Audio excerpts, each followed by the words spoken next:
Right, నమస్తే, welcome to Andhraprabha.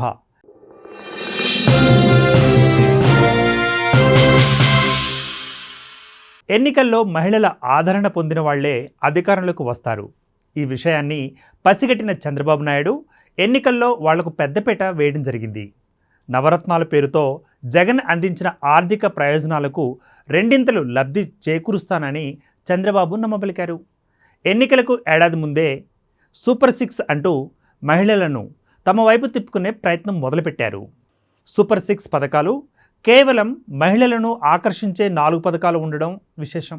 ఇందులో తల్లికి వందనం క్రింద బడికి వెళ్లే ప్రతి విద్యార్థికి ఏడాదికి 15,000 రూపాయలు, 18 ఏళ్లు దాటిన ప్రతి మహిళకు నెలకు 1,500 రూపాయలు, ఆర్టీసీ బస్సులోనూ వాళ్లకు ఉచిత ప్రయాణం, అలాగే ప్రతి ఇంటికి ఉచితంగా 3 గ్యాస్ సిలిండర్లు అందిస్తామని చంద్రబాబు పదే పదే చెప్పారు.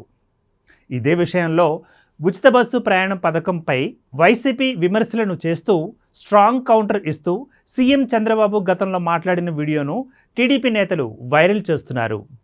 ఉచిత బస్సు పథకంపై చంద్రబాబు మాట్లాడుతూ జిల్లాలో ఎక్కడ ప్రయాణం చేయాలన్నా ఉచితంగా ప్రయాణం చేయవచ్చని ఎన్నికలకు ముందు హామీ ఇచ్చారు. అలాగే నారా లోకేష్ జిల్లాలో ఆర్టీసీ బస్సులో ప్రయాణం చేస్తే ₹1 కూడా చెల్లించాల్సిన పని లేదని చెప్పారు. అయితే శాసనమండలిలో తాజాగా మంత్రి గుమ్మడి సుధారాణి కూడా ఇదే విషయాన్ని ప్రస్తావించారు.